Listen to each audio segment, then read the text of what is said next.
Ministère de l'Éducation nationale, Centre international d'études pédagogiques. DELF niveau B2 du cadre européen commun de référence pour les langues, épreuve orale collective. Vous allez écouter plusieurs documents. Avant chaque écoute, vous entendez le son suivant. Pour répondre aux questions, cochez la bonne réponse. Vous allez écouter 2 fois un document. Vous écoutez une émission à la radio. Lisez les questions. Écoutez le document, puis répondez.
Jean-Emmanuel Bibaud, de la même manière qu'aujourd'hui, on ne connaît plus par cœur les numéros de téléphone de nos proches, de nos amis, parce qu'on les a enregistrés sur notre smartphone, est-ce que les médecins ne risquent pas de perdre leur savoir-faire, une partie de leurs connaissances, en se reposant sur l'IA ? Alors c'est un des enjeux, effectivement, au niveau de la formation des médecins du futur. Je reprends l'exemple de la radiothérapie où on faisait les contourages à la main. Si demain les contourages, donc le fait de définir sur un scanner en 3D les tumeurs, si ça s'est fait par une machine à l'avenir, on peut se demander qui va apprendre la façon correcte de le faire aux médecins du futur, à la génération N+1. Et puis si personne au final ne sait plus le faire soi-même, on peut aussi se demander qui est-ce qui va vérifier que la machine fait bien à la génération N+2, entre guillemets. Donc ça pose des vraies questions et sans doute qu'il va falloir réfléchir à la façon d'adapter la formation des médecins, mais alors comme dans les autres domaines qui vont être impactés par l'IA, mais aussi pour la médecine. Et c'est vrai qu'actuellement, on n'a pas les réponses méthodologiques à toutes ces questions. Et en cas d'erreur, qui serait responsable ? Contre qui les patients pourraient-ils se retourner ? Alors actuellement, s'il y a une erreur, par exemple, toujours sur l'exemple du contourage, eh bien, ce sera le médecin qui sera responsable, puisque c'est lui qui a validé à la fin le contourage. Si à l'avenir, il y a des algorithmes qui travaillent de façon plus autonome sur des questions de diagnostic, d'imagerie, par exemple, aux urgences ou ailleurs, et qu'il y a une erreur, là, c'est pas encore très très clair. Possiblement que les responsabilités pourraient être partagées entre le médecin, l'hôpital et puis éventuellement la start-up ou l'entreprise qui commercialise l'algorithme. Mais c'est pas encore totalement figé dans la loi. Et si par exemple l'IA prédit, on en revient à la médecine prédictive, un cancer dans les 5 ans à un patient, est-ce qu'on est sûr que cette information ne parviendra jamais à sa banque qui pourrait alors lui refuser un prêt immobilier ou à son assurance santé qui se dépêcherait d'augmenter ses tarifs ? En tout cas, il y a déjà des garde-fous qui sont censés protéger les personnes de ce genre de choses, mais c'est clairement une des dérives potentielles liées à l'utilisation des données et à la création d'algorithmes prédictifs. Donc c'est aussi pour ça que je pense qu'il faut que les médecins s'investissent eux-mêmes dans le développement de ce genre d'algorithme-là, parce que ce sont un petit peu aussi les garants du respect du serment d'Hippocrate, tout simplement, et que c'est à eux qu'il leur incombe la responsabilité que ces algorithmes-là ne se développent pas dans le mauvais sens. Isabelle Ril, on le comprend, hein, la récolte, la gestion, la conservation des données sont des sujets extrêmement sensibles. Est-ce que le RGPD, le règlement général de protection des données instauré par les Européens, va dans la bonne direction ? Alors je pense que oui, le RGPD a été un grand succès européen. Il a d'ailleurs été reproduit, ou en tout cas il a inspiré des législations dans d'autres pays. Et le but est vraiment de donner à chacun la maîtrise de ces données. Alors là où il y a toujours un petit problème d'éducation, c'est que j'imagine que il vous est déjà arrivé de cliquer, quand on vous demande de confirmer, vous cliquez oui parce que vous voulez accéder au service. Et donc, vous ne lisez pas les clauses et donc vous ne savez pas ce qui est fait de vos données. Donc, vous donnez vos données parce que vous voulez le service gratuit. Donc ça, c'est la dérive du système. Sur l'IA, un règlement précis, spécifique sur l'IA est en train d'être mis en place à la Commission européenne. Je pense qu'il doit être voté en fin de semaine si je suis à jour sur les informations. Sur le fait de qualifier l'usage qu'on va faire des IA. Et en fonction des domaines et des activités sur lesquelles ça sera appliqué, il va y avoir un certain nombre de contraintes réglementaires, de tests, de vérification, de contrôle sur le bon fonctionnement des outils. Et est-ce que les Européens sont les seuls, ou en tout cas ceux qui s'inquiètent le plus justement de ce problème de régulation de l'IA, Jean-Emmanuel Bibaud? Je pense que de façon globale, ça c'est pas moi qui le dis, mais c'est vrai que les Européens sont toujours très en avance sur la régulation de ce genre sur l'innovation tout simplement. En tout cas, certainement plus en avance que les Américains ou les Chinois, mais ça pose aussi des questions de potentiel retard que l'on a déjà, sans se voiler la face, sur les smartphones, les ordinateurs, tout est déjà américain ou chinois. Il y a très très peu de choses, y compris en software, qui soient européennes. Et donc, il y a sans doute un équilibre à instaurer et à bien réfléchir, à bien doser entre une régulation forte et puis une régulation trop faible qui exposerait les utilisateurs à des dérives. Donc je pense que les choses sont très très loin d'être triviales. Je pense qu'on a aussi un gros risque à vouloir trop réguler, quoi qu'on en dise. Moi je pense ça en tout cas. Et j'ai peur qu'on soit un petit peu trop dans la régulation et peut-être pas assez dans l'innovation. Vous êtes d'accord, François Goulette ? Moi, je pense qu'on ne peut pas faire abstraction de la régulation sur ces questions-là, qui sont quand même assez inquiétantes, en tout cas pour le grand public. Souvent, les gens ont peur. C'est pas forcément mon cas. Moi, je suis dans la technique. J'aime beaucoup la technique et j'aime la développer. Mais je pense que quand on en parle autour de soi, on se rend compte que ça fait peur à beaucoup de gens. On peut pas faire abstraction de la régulation. Et je pense que l'Europe va dans le bon sens. Personnellement, je ne pense pas que les régulations en cours de mise en place freinent vraiment l'innovation.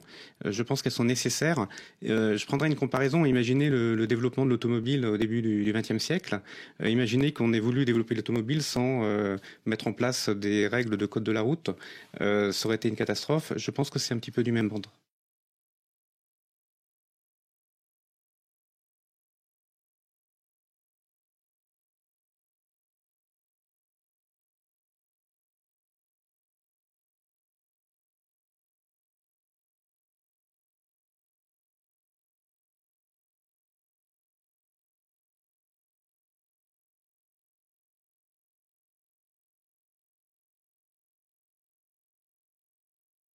Jean-Emmanuel Bibaud, de la même manière qu'aujourd'hui, on ne connaît plus par cœur les numéros de téléphone de nos proches, de nos amis, parce qu'on les a enregistrés sur notre smartphone, est-ce que les médecins ne risquent pas de perdre leur savoir-faire, une partie de leurs connaissances, en se reposant sur l'IA ? Alors c'est un des enjeux, effectivement, au niveau de la formation des médecins du futur.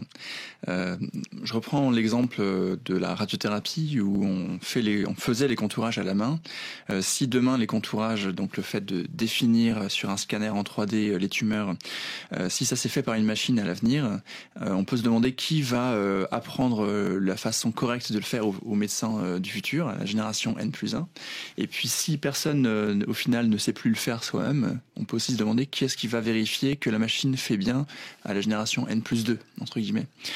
Donc ça pose des vraies questions et sans doute qu'il va falloir réfléchir à la façon d'adapter la formation des médecins, mais alors comme dans les autres domaines qui vont être impactés par l'IA, mais aussi pour la médecine. Et c'est vrai qu'actuellement, on n'a pas les réponses méthodologiques à toutes ces questions. Et en cas d'erreur, qui serait responsable ? Contre qui les patients pourraient-ils se retourner ? Alors actuellement, s'il y a une erreur, par exemple, toujours sur l'exemple du contourage, eh bien, ce sera le médecin qui sera responsable, puisque c'est lui qui a validé à la fin le contourage. Si à l'avenir, il y a des algorithmes qui travaillent de façon plus autonome sur des questions de diagnostic, d'imagerie, par exemple, aux urgences ou ailleurs, et qu'il y a une erreur, là, c'est pas encore très très clair. Possiblement que les responsabilités pourraient être partagées entre le médecin, l'hôpital et puis éventuellement la start-up ou l'entreprise qui commercialise l'algorithme. Mais c'est pas encore totalement figé dans la loi. Et si par exemple l'IA prédit, on en revient à la médecine prédictive, un cancer dans les 5 ans à un patient, est-ce qu'on est sûr que cette information ne parviendra jamais à sa banque qui pourrait alors lui refuser un prêt immobilier ou à son assurance santé qui se dépêcherait d'augmenter ses tarifs? En tout cas, il y a déjà des garde-fous qui sont censés protéger les personnes de ce genre de choses, mais c'est clairement une des dérives potentielles liées à l'utilisation des données et à la création d'algorithmes prédictifs. Donc c'est aussi pour ça que je pense qu'il faut que les médecins s'investissent eux-mêmes dans le développement de ce genre d'algorithme-là, parce que ce sont un petit peu aussi les garants du respect du serment d'Hippocrate, tout simplement, et que c'est à eux qu'il leur incombe la responsabilité que ces algorithmes-là ne se développent pas dans le mauvais sens. Isabelle Rille, on le comprend, hein, la récolte, la gestion, la conservation des données sont des sujets extrêmement sensibles. Est-ce que le RGPD, le règlement général de protection des données instauré par les Européens, va dans la bonne direction? Alors je pense que oui, le RGPD a été un grand succès européen. Il a d'ailleurs été reproduit, ou en tout cas il a inspiré des législations dans d'autres pays. Et le but est vraiment de donner à chacun la maîtrise de ces données. Alors là où il y a toujours un petit problème d'éducation, c'est que j'imagine que il vous est déjà arrivé de cliquer, quand on vous demande de confirmer, vous cliquez oui parce que vous voulez accéder au service. Et donc, vous ne lisez pas les clauses et donc vous ne savez pas ce qui est fait de vos données. Donc, vous donnez vos données parce que vous voulez le service gratuit. Donc ça, c'est la dérive du système. Sur l'IA, un règlement précis, spécifique sur l'IA est en train d'être mis en place à la Commission européenne. Je pense qu'il doit être voté en fin de semaine si je suis à jour sur les informations. Sur le fait de qualifier l'usage qu'on va faire des IA. Et en fonction des domaines et des activités sur lesquelles ça sera appliqué, il va y avoir un certain nombre de contraintes réglementaires, de tests, de vérification, de contrôle sur le bon fonctionnement des outils. Et est-ce que les Européens sont les seuls, ou en tout cas ceux qui s'inquiètent le plus justement de ce problème de régulation de l'IA, Jean-Emmanuel Bibaud? Je pense que de façon globale, enfin, ça, c'est pas moi qui le dis, mais c'est vrai que les Européens sont toujours très en avance sur la régulation de ce genre sur l'innovation, tout simplement. En tout cas, certainement plus en avance que les Américains ou les Chinois, mais ça pose aussi des questions de potentiel retard que l'on a déjà, hein, sans se voiler la face, sur les smartphones, les ordinateurs, tout est déjà américain ou chinois. Il y a très très peu de choses, y compris en software, qui soient européennes. Et donc, il y a sans doute un équilibre à instaurer et à bien réfléchir, à bien doser entre une régulation forte et puis une régulation trop faible qui exposerait les utilisateurs à des dérives. Donc je pense que les choses sont très très loin d'être triviales. Je pense qu'on a aussi un gros risque à vouloir trop réguler, quoi qu'on en dise. Enfin moi je pense ça en tout cas. Et j'ai peur qu'on soit un petit peu trop dans la régulation et peut-être pas assez dans l'innovation. Vous êtes d'accord, François Goulette? Moi, je pense qu'on ne peut pas faire abstraction de la régulation sur ces questions-là, qui sont quand même assez inquiétantes, en tout cas pour le grand public. Souvent, les gens ont peur. C'est pas forcément mon cas. Moi, je suis dans la technique. J'aime beaucoup la technique et j'aime la développer.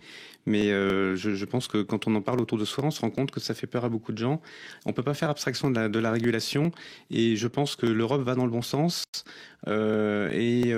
Personnellement, je ne pense pas que les régulations en cours de mise en place freinent vraiment l'innovation. Je pense qu'elles sont nécessaires.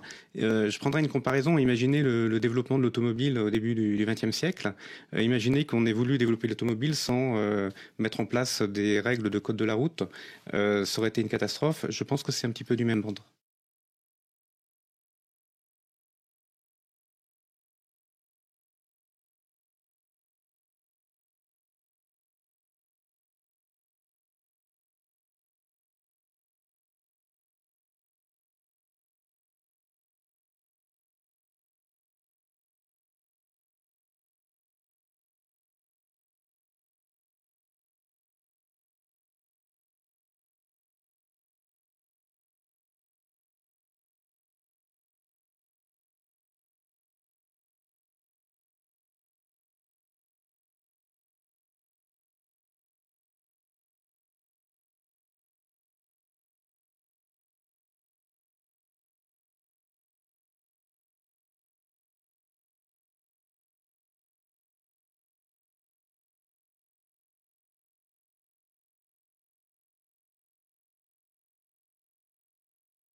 Jean-Emmanuel Bibaud, de la même manière qu'aujourd'hui, on ne connaît plus par cœur les numéros de téléphone de nos proches, de nos amis, parce qu'on les a enregistrés sur notre smartphone, est-ce que les médecins ne risquent pas de perdre leur savoir-faire, une partie de leurs connaissances, en se reposant sur l'IA ? Alors c'est un des enjeux, effectivement, au niveau de la formation des médecins du futur.